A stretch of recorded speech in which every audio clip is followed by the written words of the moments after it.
Hey, good evening, everyone. Happy Monday. Hope you guys had a great day. Sorry, I am a little later than normal tonight.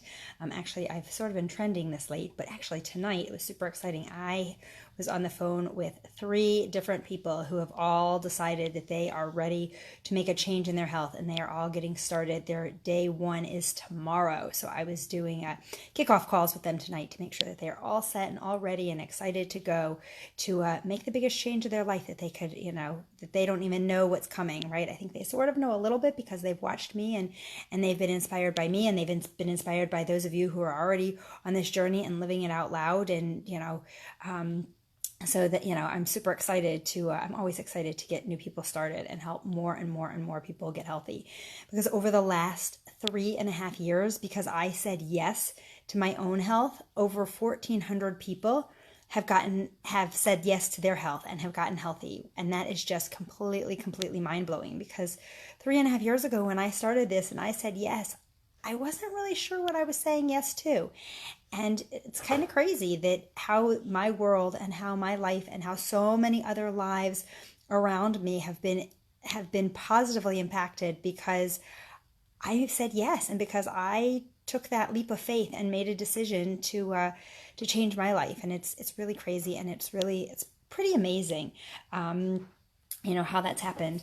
So if you were on here live, give me a hashtag live, because I can see some people up there, but I can see the numbers, but I can't see exactly who's on here. And Facebook is now giving me really wonky numbers and doesn't really say how many people are on live or how many people have actually viewed it. So if you're on here and you see it live, give me a hashtag live. If you are pick this up in the replay, let me know. Give me a hashtag replay. I love to know when people are actually watching and hearing, and when what I have to say makes a difference, right? Because that's why I do it. I come on here to make a difference, not just to gab at myself. But tonight I wanted to talk about something that I actually had a whole long conversation with somebody about today, which is the way the words that we use, the phrases that we use, how we choose to speak to ourselves and to others can completely change the outcome of something, right? So one of the big examples, and I use this with my kids all the time, and I use this with my clients, I use this with coaches that I coach, right, is I get to versus I have to, right? That's such, the outcome is, the result is somewhat the same, but that mindset shift, right? When you say, oh, I have to do X, Y, and Z, right? There's this negative, icky feeling to it. I have to, right? My kids say, oh, we have to walk to school today, right? Okay, I do hear that some days, not every day. Some days I hear that, oh, we have to walk home to school, to school or home from school today, or oh, I have to feed the dogs, right? Okay, I don't know if any of this goes on in your house, any of these things, right? I have to, I have to, I have to.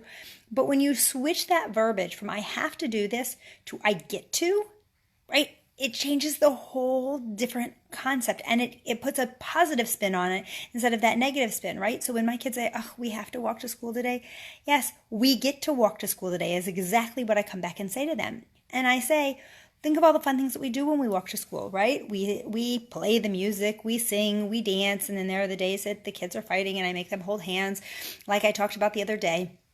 Right. But, it's an experience, right? And we can find joy in that. But when we go into it with an, ugh, I have to, then we don't find any joy in it. But when it changes, I get to, right? Right? If I went into my day and said, ugh, I have to call all my clients today, right? How negative and icky would that feel? But that's not what I say. I actually thoroughly enjoy talking to my clients. So when I start my client calls, I say, yes, I get to call my clients now, right? Instead of some of the other mundane stuff that I don't really like to do. Oh, I have to do paperwork now, right? That's not, but same thing. I get to do the paperwork now so I can get myself cleaned up and organized, right? We can always flip that to a positive, right? And I sat today and I took a half an hour and did my paperwork and got everything all nice and organized because it was since the bat mitzvah was just not organized, right? And I was feeling very out of sorts. And I could have gone into it with, oh, I've got to do this. But it was so nice because I went into it and said, I get to do this now. I get to set aside 30 minutes and do this and get it taken care of. And when it was done, it didn't even take me 30 minutes. It probably took me about 10, right? But it felt so good because I went into it with a positive attitude. And then I looked at it and I was like, wow, this is all done and it's all cleaned up and it's nice and neat and it's organized now and I can function again, right? And though that mindset, the words that we choose to use is so, so, so powerful, right? Another word that, we want to eliminate from our vocabulary, and I've talked about a bunch of these to eliminate from our vocabulary. Last week I talked about eliminating the word can't from our vocabulary. But another big one is should, right? People should all over themselves, right? I should this, I should that. No, there is no should. Either you're going to do it or you're not going to do it. Or when I talk to somebody who's on their health journey, I should be further along. What does that even mean? Have you been sticking to your plan? Have you been doing the best you could be, right? Have you grown? Even if you haven't stuck to your plan 100%, are you further along than you were when you started? Then what is this you should be, right? It's a journey. The journey is your own pace. I had a client who, she pops on here. So hopefully if she's popping on here, she's going to hear what I have to say, right? Because I'm talking to you. I'm not going to call you out by name, but I'm talking to you if you hear this. Right, who was away all summer. She was away for 10 weeks this summer, out of her own element, right, eating out a bunch, right? And she got home and she messaged me and she said, she didn't get on the scale the entire summer, the entire time she was gone. She and I talked every week, right? But she didn't get on the scale the entire time. And her goal had been to lose 14 pounds over the 10 weeks that she was gone, right? Which is a good goal, right? And she came home and she lost 11 pounds, which is rocking awesome. I have to say that is amazing to lose 11 pounds when you are gone for 10 weeks out of your element, without a scale, without being able to really control your food and everything else, right? You're eating out a lot. Amazing. And she came back and she said, I only lost 11 pounds in 10 weeks. And I went, what? Right? What does that even mean? That's amazing. First of all, on average, women lose 1 to 2 pounds a week once they're far enough along in plan. So she was right in that range. Forget about that. But she was on vacation. Like, how awesome is that, right? But we can go with that. We can take something like that and say, or you can say, wow, look at what I accomplished. A year ago when I was on that vacation, I would have gained weight. I would not have lost weight, right? A year ago when I was on vacation, I would have had dessert at every single meal. This time I chose to have dessert a couple of times while I was there to enjoy my vacation. Totally, completely fine, right? But it's all that mindset. It's all the way that we talk to ourselves, right? We tend to beat ourselves up. We tend to be really hard on ourselves, and we tend to be really hard on ourselves with vocabulary. And when we do that, it brings us down, right? And it's also the way we talk to other people, right? When we talk to our friends, our family, our children, right? Those words, when we use what could be positive spin on the same thing as a negative spin, it totally changes the outcome. The other word that really doesn't tie into changing, well, it does tie into changing outcome. My favorite one to eliminate from vocabulary is the word try. Try. What does that even mean, right? How do you try something? Unless you're trying a food, you're tasting a food, but then it's tasting it, it's not trying it, okay? The word try should no longer exist in our vocabulary, because what does that even mean, right? I'm holding a pen here, okay? Set it down in front of me. You can hear I put it down on the table. If somebody says to me, Lesley, try to pick up the pen, what does that even mean, right? Either I'm picking it up or I'm not picking it up. I can't try to pick it up, right? Either I do it or I don't do it, right? So when we start thinking about something, I'm going to try to do something. No, either you're going to do it or you're not going to do it, right? There's a different word for it. Like I said, when it's trying food, right? You're tasting the food, right?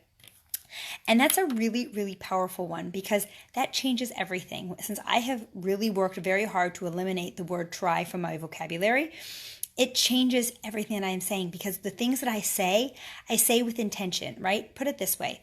My kids say to me, Mommy, I need a new box of markers, right? Will you go to Target and pick me up a new box of markers, right? In my old world, I would say, I'll try if I can make it there today, right? That means I have no intention of doing it. None. If I say to them, I'll try, I might, if I happen to be driving by, right? But I don't have a specific intention to make sure that it gets done, right? Either it's yes or it's no. Either it's yes, I will make sure I go get you your markers today, right? Or it's nope, it's not going to happen today. Or the other answer, if it's instead of I'll try, is I have a super busy day today and I have a slot right here in my time frame. If something doesn't pop up, I'm going to go to Target and get those for you. Or even better, I have a super busy day today. Here's a slot in my time frame. I'm going to put it in my calendar so that I can run over and get it for you.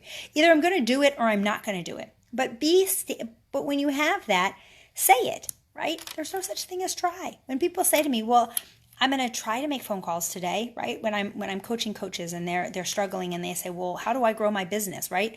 Well, you need to pick up the phone and call your clients, right? Or call your people who've said that they're interested, right? Well, I'll try. Either you're going to pick up the phone and you're going to make those phone calls, right? Or you're not. Now, whether the person on the other end answers the phone is a different story, but you have done that action. And that's really important to think about. All these words, the way we choose to speak, sets our tone for everything in our lives. It sets our tone for how we look at the world, right? Okay, I often say I used to struggle with emotional eating. Used to struggle could be 5 minutes ago, right? But I'm saying I'm not doing it right now, right? I used to do that. That was in my past. I don't care how long ago that past was, whether that was 30 seconds ago, whether that was a week ago, whether that was 5 years ago. Because the more I say that to myself, and emotional eating is something that has been a major battle for me, right? Has been a major battle for me. And it didn't go away when I decided to get on plan and get healthy, right? It's something that I continued to battle, right?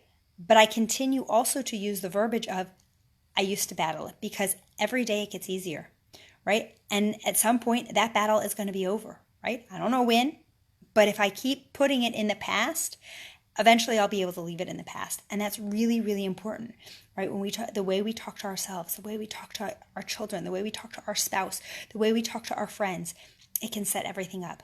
So I want you to think about it as you go to bed tonight, right? What are some of these words? What are some of the things that you say to yourself or say to others that you can shift, that you can make a difference in the way you talk and how those outcomes will come out differently? Because I see it all the time with my kids. When I am on and I can keep it together and say things the way I want to say it, the outcome is very different. When I'm not on, and I struggle with that, because I definitely do. We are all human. I am a mom. I lose my cool with my kids, right? And I say things that I probably shouldn't say, right? At times, we all do that, right? I don't know if you're a mom and you don't do that. Let me know, because I would love to know your secret as to how you don't do that, right?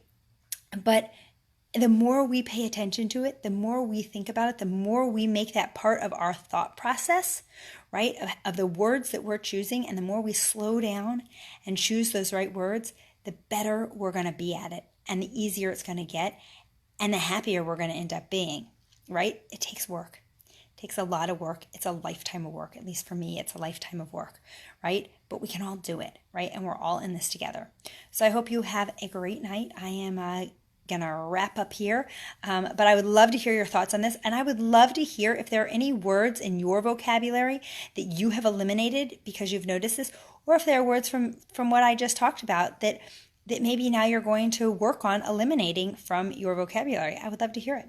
Have a great night, and I will see you back here tomorrow. Bye.